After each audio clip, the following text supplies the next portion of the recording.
I wanted to know if there was ways to hack happiness. So we've been studying happiness for the past 2 or 3 years at our lab. So I think the most important thing that I have learned so far, and I'm going to put out more research on this, is this idea of learned helplessness.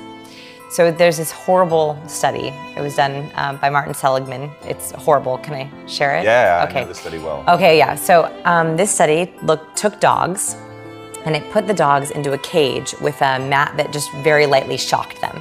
And so the dogs would get on the mat and it would kind of shock them. Very unpleasant experience. They put them in these cages with these shocking mats, and then they changed the cage so that there was a space next to the mat so the dog could move off the mat. The problem is the dogs who had been on the shocking mat for a long time just gave up. They never went off the mat. In fact, they just sat and took the shocks, even though they could move off the mat.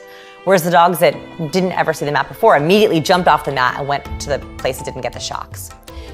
The idea of this is that we end up learning about our helplessness. So when it comes to happiness, we might have learned a pattern in college or in childhood or in our 20s or when we were broke or when we were out of a job or whatever that was.